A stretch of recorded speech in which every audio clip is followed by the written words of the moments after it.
Hello and welcome to McDonald's second quarter 2026 investor conference call. At the request of McDonald's Corporation, this conference is being recorded. Following today's presentation, there will be a question and answer session for investors. At that time, investors only may ask a question by pressing star one on their touch-tone phone. I would now like to turn the conference over to Mr. Dexter Congbalay, Vice President of Investor Relations for McDonald's Corporation. Mr. Congbalay, you may begin. Good morning, everyone, and thank you for joining us. With me on the call today are Chairman and Chief Executive Officer Chris Kempczinski and Chief Financial Officer Ian Borden. As a reminder, the forward-looking statements in our earnings release and 8-K filing also apply to our comments on the call today. Both of those documents are available on our website, as are reconciliations of any non-GAAP financial measures mentioned on today's call, along with their corresponding GAAP measures. Following prepared remarks this morning, we will take your questions. Please limit yourself to one question and then re-enter the queue for any additional questions. Today's conference call is being webcast and is also being recorded for replay via our website. And now, I'll turn it over to Chris. Good morning, everyone, and thank you for joining us. Before Ian gets into the detailed results for the quarter, I want to do two things: recap our progress under our Accelerating the Arches strategy and highlight how McDonald's remains positioned for long-term value creation, and provide a snapshot of the quarter, what worked, what didn't, and what we're doing to address our opportunities. At the end of our prepared remarks, I'll preview McDonald's Next in advance of our Investor Day. We'll also share some additional perspective on our leadership change in the U.S. and why Skye Anderson's past accomplishments give me confidence that she's the right leader for this moment. Almost 6 years ago, we unveiled our Accelerating the Arches strategy to drive our next chapter of growth and build the foundation for our digital-first future. The strategy worked. We've grown system-wide sales roughly $40 billion and operating income by over $3 billion. We've done this by focusing on our three growth pillars, our MCDs as we like to call them.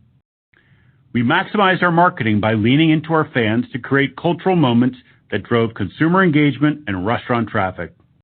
As a result, over the last 6 years, our brand relevance with the critical U.S. Gen Z consumer has increased, and we now hold a significant advantage versus our primary competitor.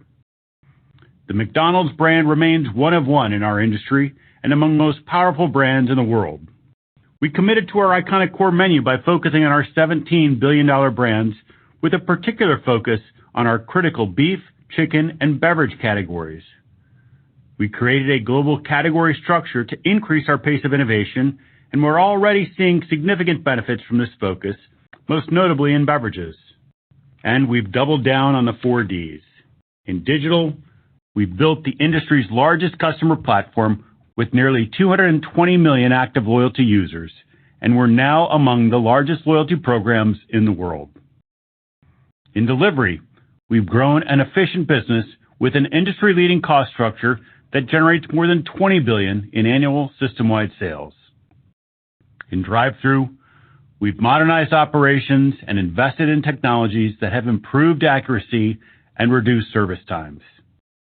And in development, we're well on our way to 50,000 restaurants thanks to the most aggressive expansion of new restaurants in our history, all while keeping our existing restaurant estate among the industry's most modernized. As we've executed against these growth pillars, we've also done the hard work behind the scenes to integrate our systems for a digital-first future.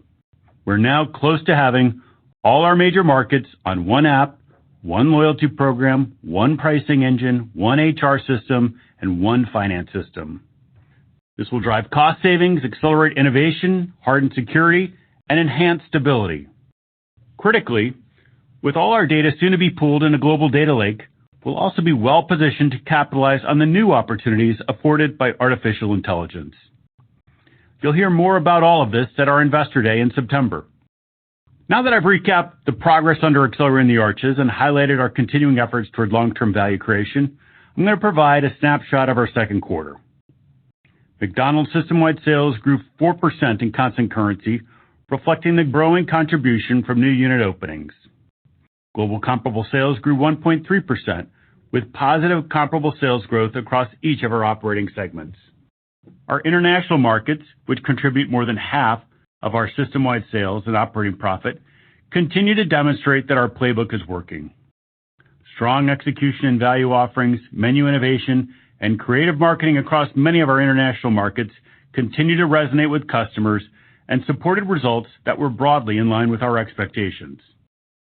Turning to the U.S., after a solid start to the year, the business slowed significantly, posting comparable sales growth of 0.8% in the quarter.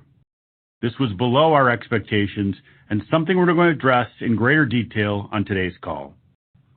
We don't have a strategy problem. We simply didn't execute at the level we needed to in the second quarter. Our execution opportunities fall into three buckets. First, although we've restored our overall value and affordability leadership, our restaurant-level results show that execution was inconsistent across the system. The strongest performing restaurants consistently executed our new everyday affordable price menu and delivered strong restaurant operations. We need that same level of execution in all our restaurants. Second, our restaurant teams were overwhelmed by too many deployments in the quarter, which led to less efficient restaurant operations. This impacted customer service times, and as service times went up, satisfaction scores went down. And third, our marketing programs didn't deliver against expectations. I'm going to turn the call over to Ian now to cover our results and these execution opportunities in greater detail. Thanks, Chris, and good morning, everyone. In the second quarter, McDonald's system-wide sales grew 4% in constant currency. Global comparable sales grew 1.3%, reflecting a challenging consumer environment that saw QSR industry traffic in several of our largest markets continue to be flat to negative. Global comparable sales were also impacted by execution that was below our expectations in the U.S. business, as Chris just highlighted. For the first half of the year, system-wide sales grew 5% in constant currency, and global comparable sales increased 2.5%. Starting with the U.S., comparable sales grew 0.8% for the quarter and 2.3% for the first half. As Chris noted, we're not satisfied with our second quarter comparable sales growth. As we discussed on our Q1 call, we had a slow start to the quarter with comparable sales slightly negative in April as we lapped last year's highly successful Minecraft campaign. In late April, we augmented our McValue program with a new under $3 everyday affordable price or EDAP menu. Similar offerings have been consistently successful across our top international markets. We also added a $4 breakfast meal deal. Inconsistent restaurant-level execution of the EDAP menu and consumer awareness levels below target resulted in lower incrementality than we expected. At the same time, the business pulled back on digital offers and removed our buy one, add one for $1 feature to offset the investment behind McValue. In combination, all of these factors negatively impacted visits from some of our most loyal customers. We estimate that these value execution factors accounted for about 2/3 of the customer traffic underperformance relative to our expectations for the quarter. The remainder of our underperformance can largely be attributed to our FIFA campaign in June. While the campaign provided a lift to the business and generated excellent system excitement, the campaign underperformed versus our expectations. Importantly, we're taking actions in the near term to address these opportunities. For instance, starting next week, we're launching more national digital flash offers to re-energize our high-frequency customers. In addition, we're going to target our most loyal users with more personalized digital offerings. We'll also be reallocating marketing dollars throughout the second half of the year to increase support behind our proven value offerings, such as extra value meals. While we've been pleased to see our value and affordability scores improve significantly since last year, we remain ready to adjust as needed. We have been consistent. We will not get beaten on value. As Chris noted, operations metrics worsened in the quarter as restaurant teams were overwhelmed with too many complicated deployments. We've already taken steps to simplify restaurant operations by eliminating several non-customer facing activities over the remainder of the year so that our restaurant teams can focus on delivering a great experience for our customers. In short, we're acting with urgency to improve our baseline guest traffic and put the U.S. business in a stronger position as we exit 2026. Now, turning to the international operated markets, comparable sales increased 1.5%, driven by Germany, Australia, and the U.K. again this quarter. These markets continue to demonstrate that our playbook across value, menu, and marketing delivers solid results when well executed, despite a challenging industry environment. After recording slightly negative comparable sales in April, as we mentioned in our Q1 call, IOM's performance improved as expected over the balance of the quarter, with comparable sales returning towards more normalized levels in May and June, and this has largely continued into July.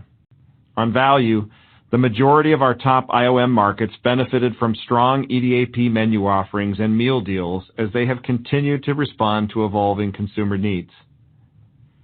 Menu innovation behind chicken continued to drive growth across these markets, with Australia and Germany both gaining chicken share in the quarter.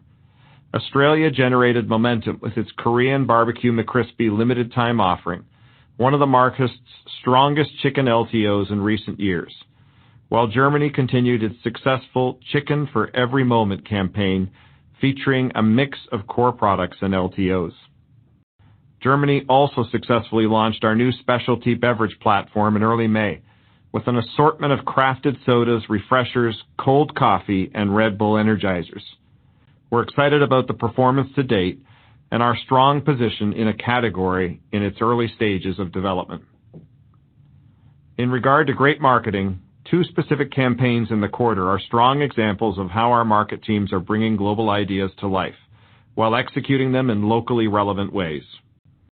The Menu Heist campaign, which we now have had success with in multiple markets, ran in Australia and showcased a curated selection of international McDonald's menu favorites, exceeding expectations.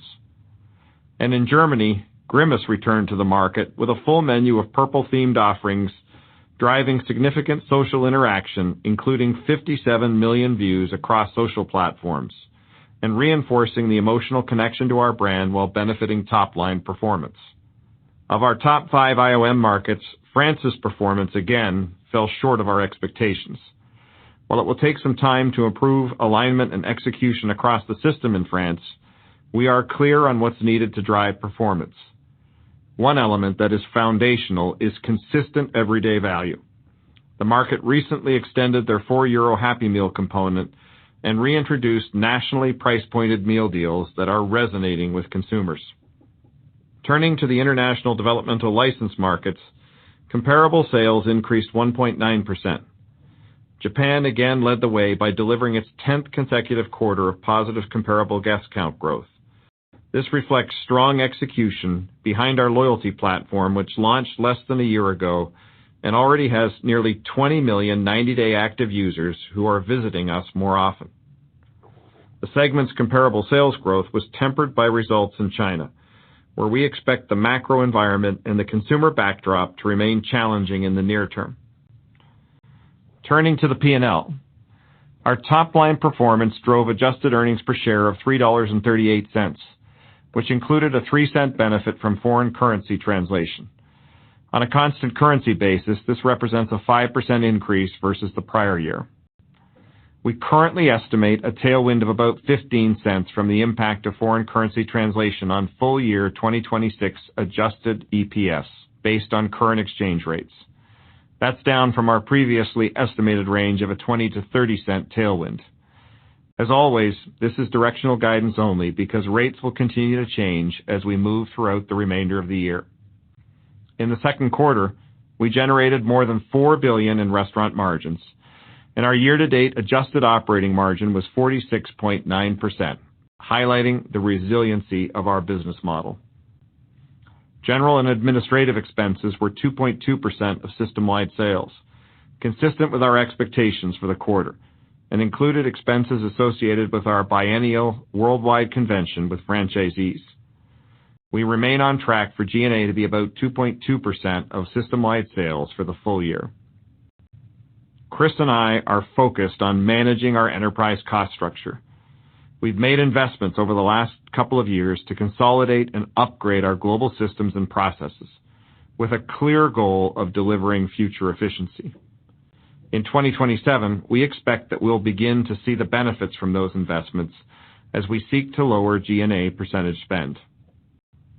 As we mentioned last quarter, in relation to margin performance at our U.S. company-operated restaurants, we continue to evaluate the optimal franchisee versus company ownership balance to maximize system value. As part of this ongoing work across both the U.S. and international markets, we expect incremental company-owned restaurant divestitures, some of which occurred in the second quarter, to continue in 2026 and beyond. We'll provide more details on our refranchising efforts and our G&A outlook during our Investor Day in September. We continue to be highly disciplined allocators of capital towards new restaurants based on our ability to generate attractive returns. We've completed our new restaurant pipeline analysis that Chris and I spoke about last quarter. Due to the current pressured consumer environment, coupled with the cumulative inflationary impact on development costs, we now expect to reach 50,000 restaurants globally in 2028. That's a slight adjustment to our previous plans to reach that level by the end of 2027.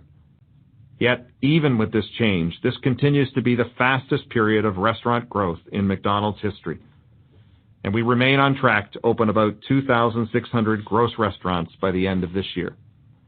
As we look ahead, Chris and I remain very confident about our pathway to enhancing shareholder value. We have both led large parts of the operating business in prior roles and have demonstrated the ability to proactively address and solve issues to drive strong performance. That's exactly what we're working together to accomplish in the coming quarters. And with that, let me turn it back over to Chris. Thanks, Ian. As we've discussed today, the opportunities we see in the U.S. are largely execution-focused, and we're acting with urgency to address them. At the same time, we're equally focused on driving sustainable long-term growth and strengthening our competitive advantages. That's why, at our worldwide convention in June, we introduced McDonald's Next, our new growth strategy with a clear ambition to be more customers' first choice. We'll do this by improving the taste and quality of our food, engaging and co-creating with our fans in exciting new ways, and simplifying our restaurants so our crew can deliver great hospitality for our guests. It's what they do best. These priorities are highly complementary to the execution improvements we're focused on today. And while this plan will require system investment, we expect it will also be meaningfully self-funded by the many productivity opportunities that we see in our company and franchisee restaurant P&Ls, along with the strong top-line growth that it will deliver. The system is behind this new strategy. In a post-event survey, more than 90% of owner-operators see how McDonald's Next will drive growth. And they're energized by the growth and productivity opportunities available to us and confident in our system's ability to execute against them. We'll share in detail on Investor Day why McDonald's Next represents such a massive opportunity to catalyze our global business, including in the U.S., building on a foundation created through Accelerating the Arches. But we're not waiting to get after the opportunities within McDonald's Next. As we've been saying internally, Next is now. One way we're actioning Next now is in beverages. The launch of our new beverage platform in May was an important part of upgrading our taste and quality. Early results exceeded our expectations across our lead markets of the U.S., Canada, and Germany. In the U.S., sales are ahead of plan. Guest checks are higher, and we're seeing new occasions emerge throughout the day. We've also seen strong food attachment rates on these orders. The addition of Red Bull Energizers in the U.S. in the coming weeks will only further this momentum. Another way we're actioning Next now is through our people. Central to McDonald's Next is elevating the experience we offer customers in our restaurants, from the taste and quality of our food to the hospitality that we provide. None of that happens without our people, which is why on October 5th, we'll officially launch a program to retrain the 2 million plus restaurant crew, company employees, and supplier partners who work under the Golden Arches on gold standard taste, quality, and hospitality. October 5th is Ray Kroc's birthday, something we also call Founders Day. So it's fitting that we start on this day the largest training exercise undertaken in our history. Finally, a few words on our leadership transition in the U.S. we announced this morning that Skye Anderson is the new president of McDonald's U.S. effective today. Skye's appointment reflects the depth of leadership across McDonald's and completes a planned transition with Joe Erlinger, who has assisted with this change. Skye is an exceptional leader with 26 years of experience across multiple parts of our business, including finance, operations, market leadership, global business services, and most recently as Chief Operating Officer of McDonald's USA. Throughout her career, she has consistently been a hands-on leader who has demonstrated strong business judgment and operational discipline. Skye is a change agent, driving positive performance. I've had the opportunity to work closely with Skye throughout much of her career. When I led the U.S. business, I asked her to relocate from Australia, first to run our West Coast field office, and then to lead our entire West Zone. Over a 4-year tenure as head of the U.S. West Zone, she helped support strategic initiatives that modernized a base of more than 5,700 restaurants, drove comparable sales growth of more than 30%, and increased average restaurant unit cash flow by $100,000. She was a key partner to me in the success we achieved through our Bigger Bolder Vision 2020 program, and a leader who could innately connect strategy to execution. Later, when we decided to fundamentally rethink how we support our global system and unlock greater productivity and profitability, I asked Skye to build and lead our new Global Business Services organization. The talented team and the new capabilities that she put in place will help deliver much of the enhanced productivity that will be central to McDonald's next. Since April, as the Chief Operating Officer in our U.S. business, she's been re-engaging with our franchisees and spending time in the restaurant observing operations. She understands the opportunities available to us in the U.S. to unlock superior performance, and her transition as Chief Operating Officer means that she's ready to hit the ground running as U.S. President. As she steps into this role, she'll have my full support. Having led the U.S. business myself, I have a great appreciation for the capabilities, passion, and pride of our U.S. franchisees and company employees. When we're on our game, no one can beat us, and I'm committed to helping our U.S. system regain its swagger. I'd also like to recognize Joe Erlinger, who has decided to leave McDonald's after more than 2 decades with the system. Over the last nearly 7 years leading our U.S. business, Joe helped guide the organization through a period of significant growth and transformation. Joe's been a key partner in the success we've enjoyed with the Accelerating the Arches strategy, delivering strong sales and operating income performance. He oversaw significant gains in digital, delivery, and chicken share, and developed several of the leaders now running key markets in IOM. I want to thank Joe for his many contributions to McDonald's and wish him all the best. One final thought to share before we open the call to questions. Ray Kroc once said, "We're living in a rapidly changing world, so McDonald's will change with it." Well, that's what McDonald's Next is designed to do. Earn the right to be more customers' first choice. We're confident in the path ahead, and I look forward to seeing all of you at our Investor Day on September 23rd in Chicago. With that, let's open it up for questions. Thank you. As a reminder, if you are an investor and would like to ask a question, please press star followed by the number 1 on your telephone keypad. We ask that you limit yourself to 1 question and re-queue for any additional questions. First question today is from Dave Palmer at Evercore. Thank you. Good morning. Chris, you had a comment in your prepared talking about how you thought value and affordability leadership had been restored. And that surprised me a bit. I would have thought that value menu construction and the marketing around it was maybe, in addition to chicken quality, a top 2 opportunity for improvement in the U.S. Perhaps could you just double click on the U.S.? I know you made a lot of comments there, but about what you think the near-in opportunities for the U.S. are versus perhaps medium-term ones that might be a slower build. And thank you. Yeah, sure. Well, thanks for that, David. I think to answer that question, it's probably unpacking the various components of value and maybe go back to where we were last summer. So we talked about a year ago, a little over a year ago, that we had gotten offsides on value. And that started with our base menu pricing. Our base menu pricing in many places has gotten ahead of competition. There has been a lot of work done since then to get our base menu pricing back in line. And the good news I can say in the U.S. is now if you look at our base menu pricing, beef, chicken, beverages, we are below our nearing competitors in each one of those categories when we look at that on a U.S. basis. So base menu pricing, we feel very good about where we are with that. The second part of getting our value proposition fixed was what we did around the meal deals. And as you know, we introduced the $5 meal deals.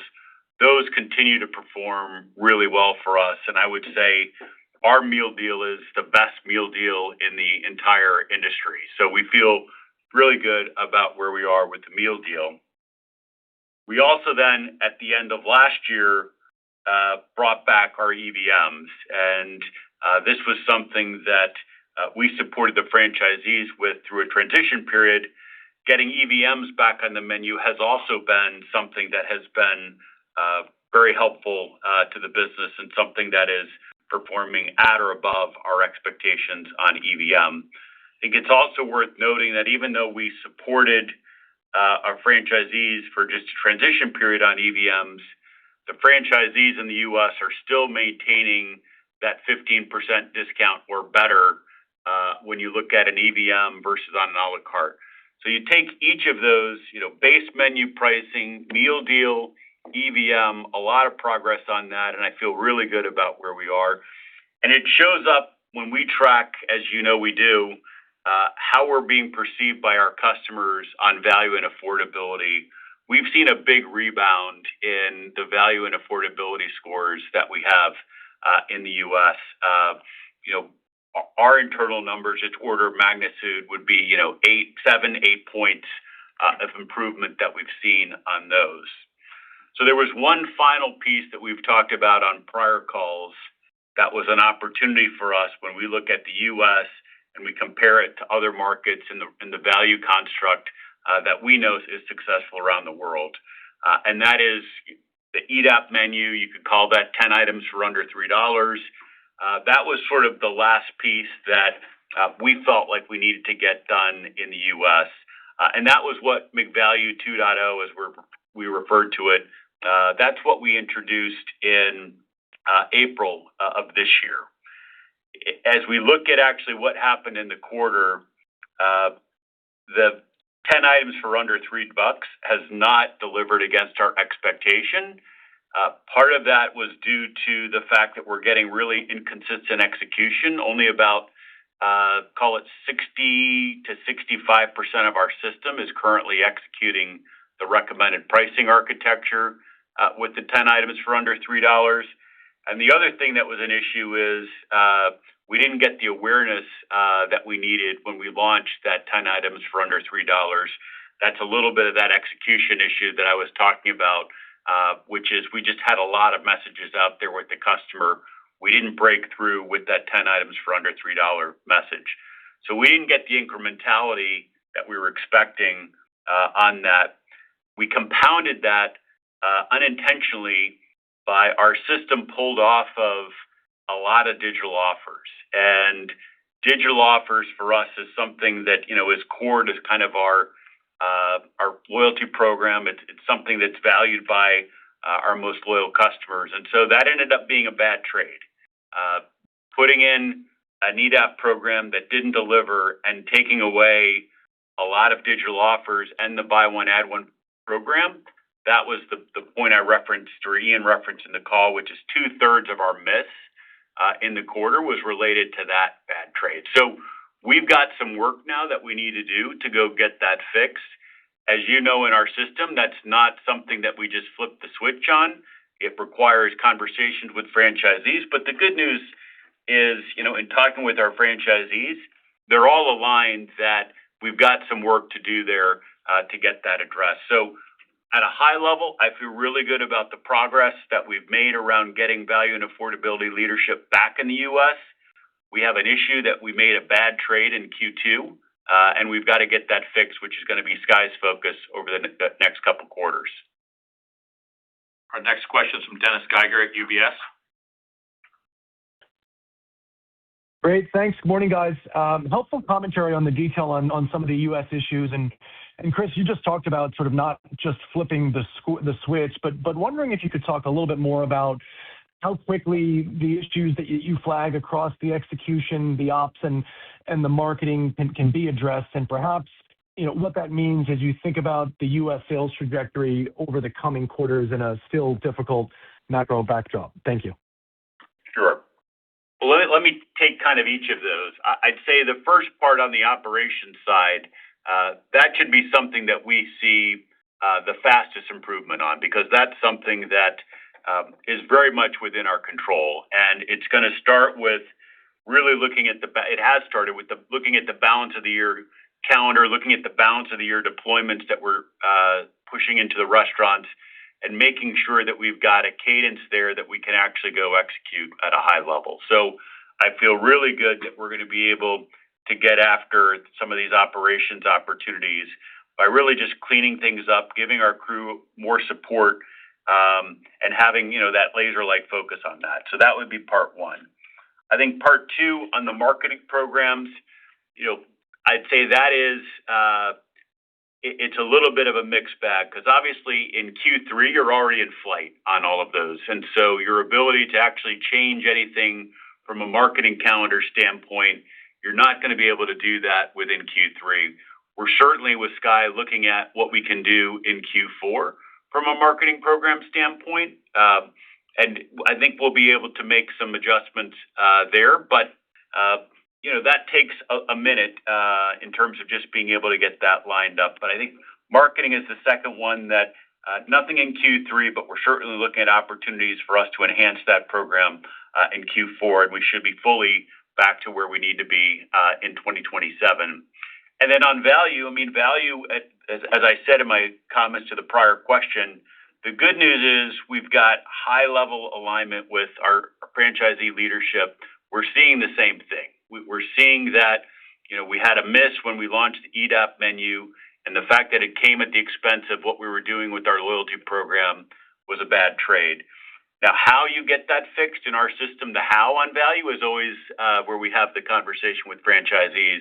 The good news is we had a meeting with our franchisees a couple weeks ago, and many of the things that Ian talked about were the outcome of those conversations with franchisees.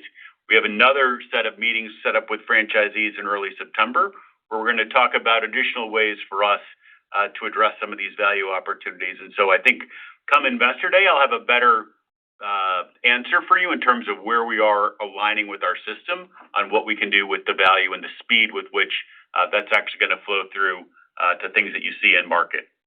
Just Dennis, good morning. It's Ian. I might just kind of tag on to emphasize a couple things Chris talked about, and then you've obviously kind of just teed up a bit of a look forward to Q3. So I'll just maybe give you some commentary on that. I think I just would emphasize, as you heard us say up front, that we're already taking action, getting digital kind of national offers back in place, getting more targeted kind of digital interaction with our most frequent consumers that I think have been a little disengaged with some of the changes that Chris talked about. Plus, as you heard me say up front, we are reallocating some of our marketing dollars over the next several months to kind of put behind proven kind of value components like extra value meals that continue to grow and are continuing to perform really strongly. I think as you heard us talk about on the execution opportunities that we've talked a fair bit about already, that those certainly extended into the start of Q3, and comps in the U.S. were slightly negative in July. I think as we've talked about a lot already, obviously the team's acting with the right sense of urgency, the system's acting with the right sense of urgency, and we're beginning to take action to kind of get some of those execution issues addressed. But I think as you've heard Chris talk about, it's going to take a moment for those actions to start delivering impact. And I think that the main thing for us is that the focus is on ensuring that we kind of get our execution to the level we expect, and that our baseline momentum is in a stronger position as we exit 2026 in the U.S. business. I'm just going to also just touch quickly on IOM and IDL, because I think we certainly expect in both segments that our comp sales growth will accelerate sequentially in Q3 from the 1.5% and 1.9% comps in Q2, respectively. Also expect that comp sales in both of those segments will accelerate on a 2-year stack basis. So just to kind of cover all the bases since you've teed that up. Thank you. Next question is Brian Harbour from Morgan Stanley. Yeah, thanks. Good morning, guys. What was the reason for the lower franchisee participation just in the EDAP program, I guess? It seems like that's probably one of the pieces that's most important here, just as you talk about that relative to, some of the limited time offers and new products that you had. Do they not necessarily agree that that's the most important driver of traffic right now? Or I guess, has it been, maybe it's, cost pressures that have driven that decision? How do you sort of ensure that better alignment, especially kind of, going forward as you look to the next program as well? Sure. Well, as you would imagine, when we launch something like the EDAP menu, which we did in April, we provide recommended guidance to our franchisees. So, we're quite clear in terms of what we believe is the right pricing execution to deliver on our expectations for that program.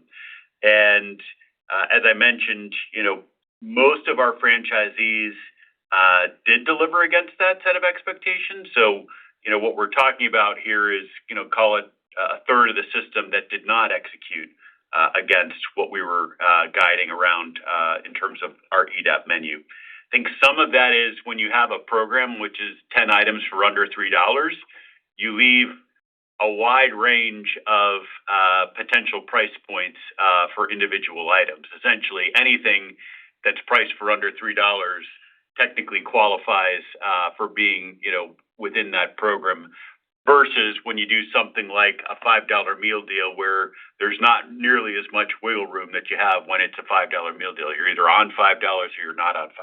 So I think the construct of this probably provided more degrees of freedom where people perhaps, saw an opportunity to go take pricing. And then, as I said, that was compounded by the fact that the system pulled back in a pretty significant way on digital offers, and we also discontinued the buy one, add one program that had been something that, our most frequent customers really valued as part of our overall value proposition. So the net of that is, there was a fairly significant amount of price that got taken in Q2 as a result of those two moves.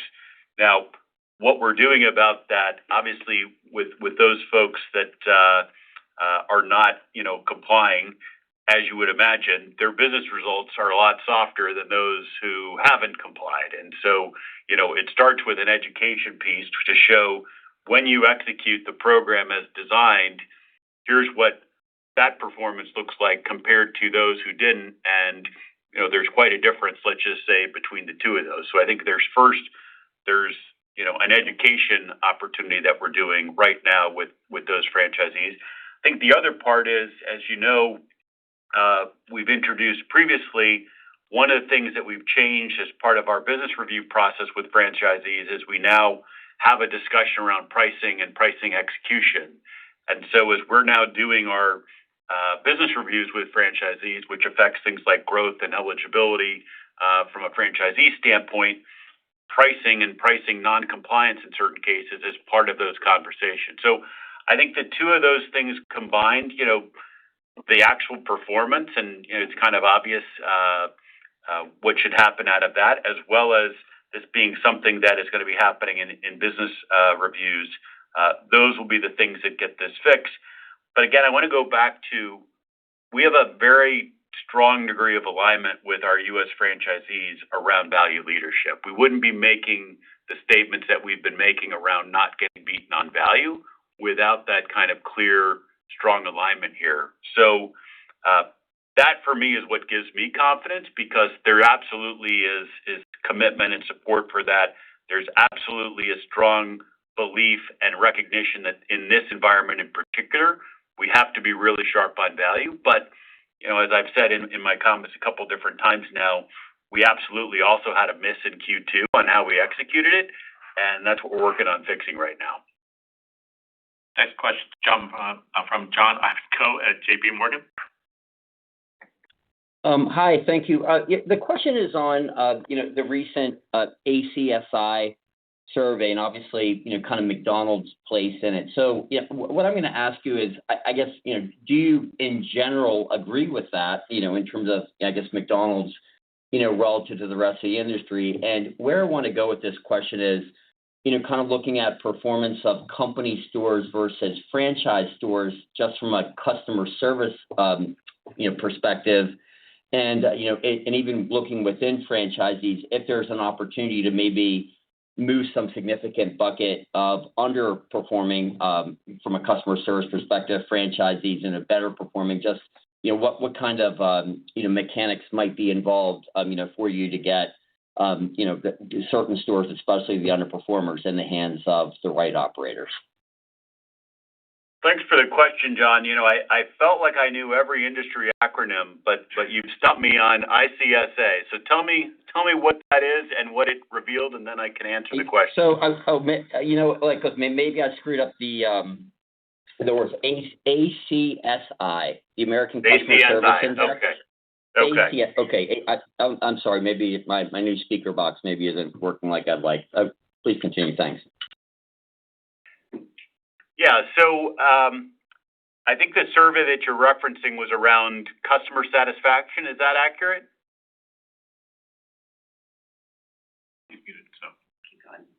Okay, well, I'm going to just assume that is accurate. This is obviously something that we track religiously, and we've got all sorts of data on this that goes back longitudinally over time. We have seen, if you look at over the last several years, we've certainly seen improvements around how consumers are rating the experience that happens in our restaurant. We have a survey that we do with our actual customers who are visiting our restaurants who then give us feedback on performance. So, we've seen strong performance, strong improvement on that over time. We certainly, as I referenced in the call, saw a step back on that in Q2, which we're now working at going and addressing. But I guess I'd say more broadly, we think that the environment that we're in now, there's an opportunity for us to always step up the game. And part of what we've been talking about with McDonald's Next is we've got to elevate the taste and quality of the food. We're going to elevate the experience that we're offering our customers. We're going to bring even greater levels of hospitality. So the notion of, is there an opportunity for us to continue to improve the experience that we offer in the restaurants? 100%. And that's what we're focused on. But I just would caution, survey data is inherently fraught with peril. It's much better to be actually using survey or to be using data that's based on known customers who actually visited the restaurant, which is the data that we use when we track our customer satisfaction. John, I might just build on just two things. One, don't know that we're familiar with the survey you're referencing, but I think we get the point you're trying to make. I would just say we're always looking at putting our restaurants in the hands of the best operators, whether that's company, franchise, or within franchise, because we know clearly that if we're delivering better customer satisfaction across all elements of the metric, we deliver better operating performance and better financial results. And I think that's in our interest, that's in our system's interest to make sure we're always maximizing the opportunity. It also kind of speaks to, I think, what you're hearing us talk about with McDonald's Next, where we're focused on taste and quality and hospitality. Taste and quality, we know, are some of the top consumer expectations, meaning that's what they use as a decision criteria when they make choices about which restaurants they visit. And I think that's clearly part of kind of the next strategy that you're going to hear more about from us in September, and how we're going to really, I think, demonstrably deliver an elevated outcome across all of those key metrics and what we believe that can do from a performance standpoint as we look forward. Our next question is from Sara Senatore from Bank of America. Oh, thank you. I guess maybe two quick questions. One is a follow-up to an earlier comment. The first is about, you mentioned some of the most aggressive expansion of new restaurants in your history, but also that you're pushing out your 50,000 target. So, is it possible that the accelerated pace of growth, may have had some impact on same-store sales growth, either because of cannibalization or, because of implications for, operations, maybe resources redirected away from that? And could that translate into better same-store sales? And I guess just the follow-up question, you've talked a lot about marketing. Historically, McDonald's has been very good, I think, at marketing and anticipating, consumer behavior. Has anything changed in terms of, I don't know if it's stage gate or how you think about it, just as you sort of, and whether you'll pivot back to a different process? Thank you. So, Sarah, morning.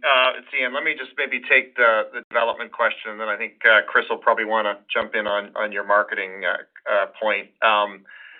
I think we've been, pretty consistently clear that obviously we continue to believe there's significant opportunity for us to continue to grow the brand and add more restaurant locations. And so you're right, we've pushed the 50,000 out slightly into 2028 versus 2027. We talked about that in the Q1 call, that we were, as always, focused on quality, not just quantity. We did the review over the last several months, and I think as you heard me talk about up front, I think the cumulative inflation that has been disproportionate and significant that we've seen over the last few years, plus the kind of more constrained consumer environment, just simply meant we felt we needed to kind of what I'll call slightly adjust our pace to make sure that we were going to deliver the right level of returns, which is ultimately, as you've heard Chris and I talk about pretty consistently, how we make our decisions on new openings. So I don't think we have changed our perspective on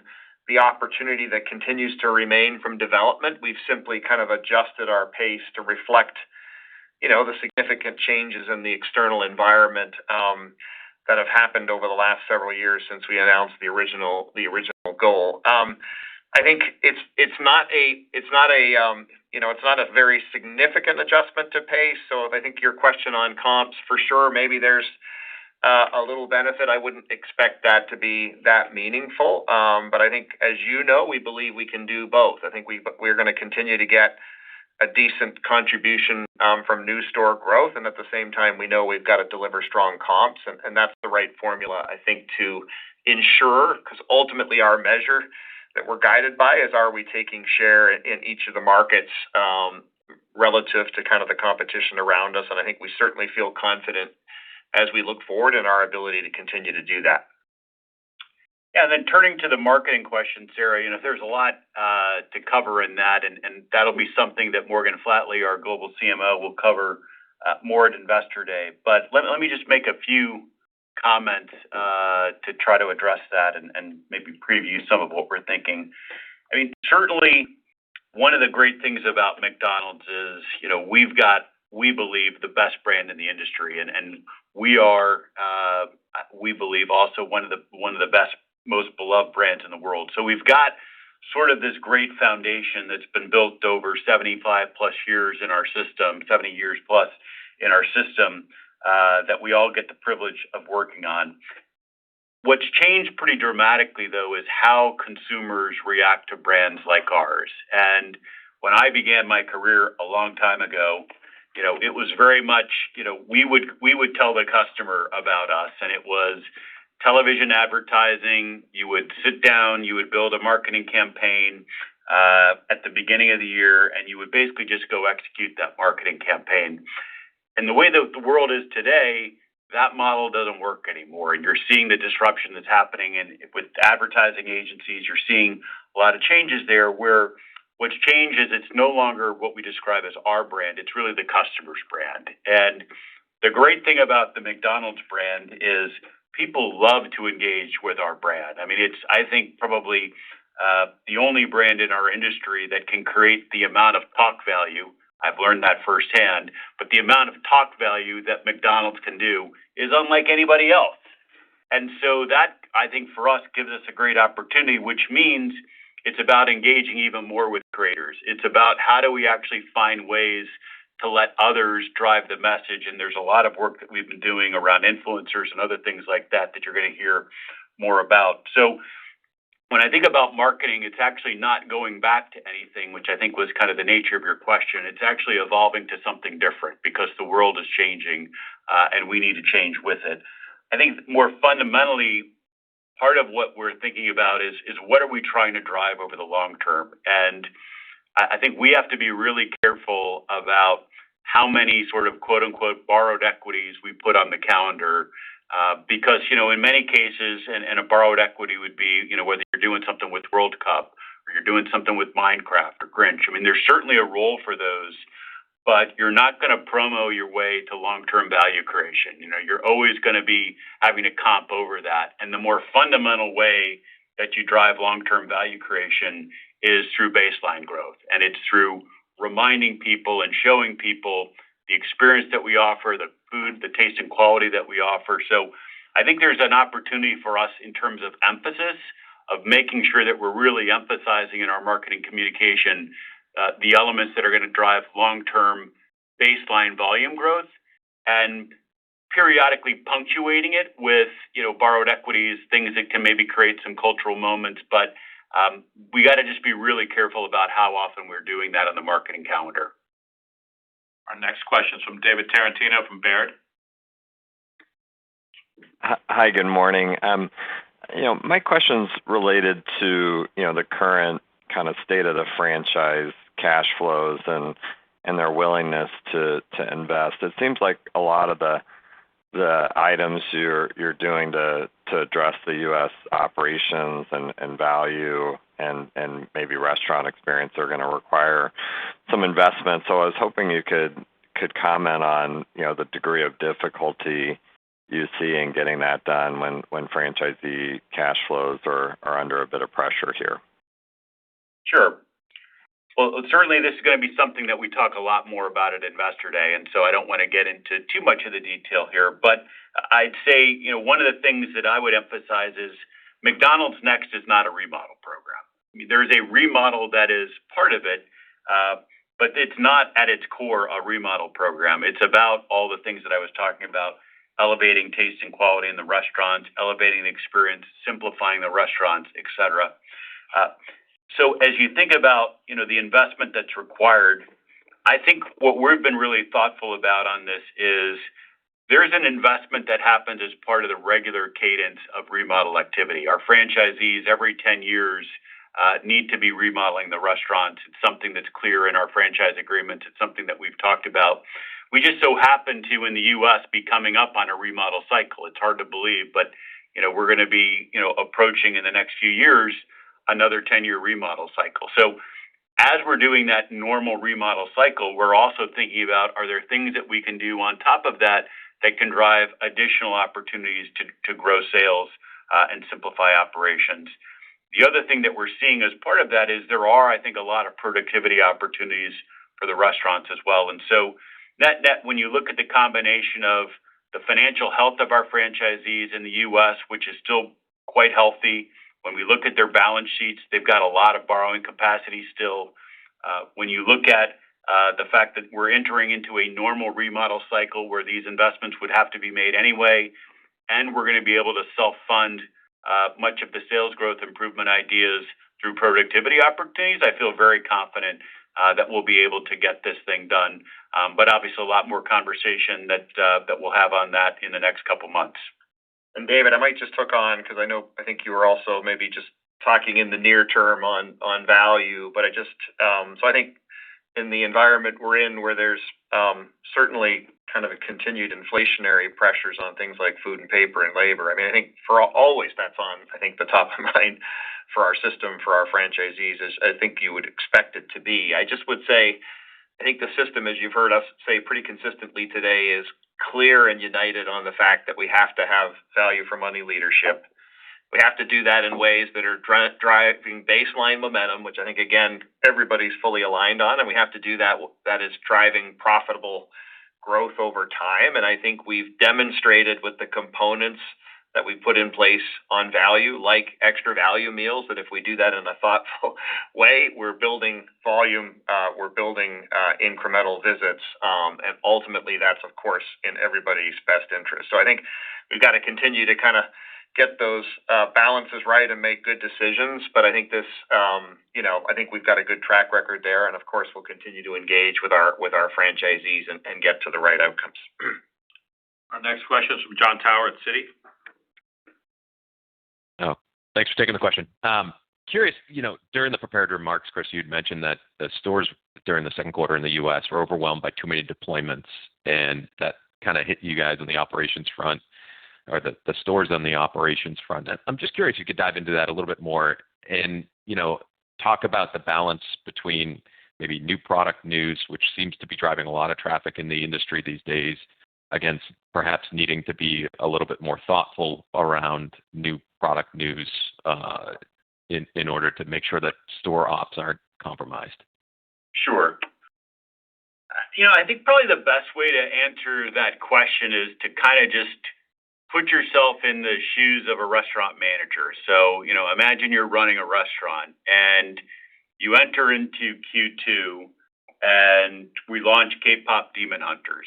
So, there's a bunch of work that needs to happen to get ready to launch K-Pop Demon Hunters. We have the K-Pop Demon Hunters meal. You've got to train your crew on that. You've also got to put up merchandising activity around the restaurant. So you're launching K-Pop Demon Hunters. Then 3 weeks later, we're asking you to go execute a change to the McValue program, introducing the EDAP menu, and at the same time, a lot of the digital offers that were there aren't there anymore. The buy one, add one that was there isn't there anymore. So you can imagine the number of questions that a customer asks as they pull up into the drive-thru, or they go to the front counter and they ask, well, where is this deal? I used to get this deal. So now you're having kind of those conversations, and we're doing that for a couple weeks. And then we launched the beverage platform in early May, which is a whole new range of product. You have to train crew on that. Again, you have to do merchandising in the restaurants. You then, have marketing activity that goes with that. And then we're on that for a few weeks before you launch FIFA. So again, if you just put yourself in kind of the shoes of a restaurant manager, beyond sort of all the normal day-to-day stuff, that's a lot of things to be throwing at the restaurant. And I think if you also think about it from a customer standpoint, it's tough to break through when you have that many messages out there. You've got a K-Pop Demon Hunters message, then you have a value message, then you have a beverage message, then you have a FIFA message. It's tough to drive awareness when you're sort of jumping around and giving those, call it 2, 3, at most 4-week windows. So that's the execution opportunity that I talked about. As I said earlier, we're taking a really hard look at the calendar through the balance of the year, and that doesn't mean that you're not doing new news. It doesn't mean that you're not doing, menu ideas, as you mentioned. But you've got to give them space, and you've got to go execute it. And if it looks great on paper, but you can't execute it, it doesn't matter. And so that's the scrutiny that we're applying to the calendar for the balance of the year. Our last question today is from Lauren Silberman at Deutsche. Thank you for the question. I wanted to ask about beverages, and nice to hear about the strong start. Can you expand on what you're seeing there? Are you seeing overall beverage attachment increase for the business, trying to understand the incrementality?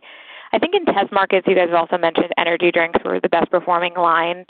Any color on how much that represented as a percentage of the total new beverage lineup sold? Hey, morning, Lauren. Thanks for the question. Well, look, I would just say a few things, because obviously during Q2 we had 3 markets that had launched our new platform, U.S., Canada, and Germany, and we've had Australia, who has launched in mid-July. I think very consistent results, seeing our results in line or above our kind of initial expectations consistently in all of those markets. I think as you've heard us talk a little bit about previously, more than half of the traffic is coming after lunch. That's really compelling for us because it's at parts of the day where we have lower volume, more capacity, and I think it's a sign that we're getting incrementality as a new occasion because of the beverages. A strong average check because of the strong food attachment that's also going with beverages. Average check is up about 50% over kind of the full day average check. And maybe the example I would use is Germany, because that in Q2 was the only market that had the full range. So cold coffee, crafted sodas, refreshers, and energy. And we're seeing in Germany, obviously early days still, but meaningful incrementality to the contribution to overall comp guest counts and comp sales, and meaningful impact to kind of average restaurant level cash flow. And I think, what's important, we'll talk a lot more about this at Investor Day, is beverages. This goes back a little bit to Chris's, what he talked about earlier. How do we get these kind of baseline growing platforms in place that are going to give us multiple years of growth opportunity? And that's certainly how we think about our beverage platform, and why we're going to continue, obviously, to extend it to other markets as we look forward. Thank you, everyone, for joining us today. We will happy to take follow-up calls later on today and over the next week or so. Please email me if you would like a meeting, and we will talk to you later. Thank you.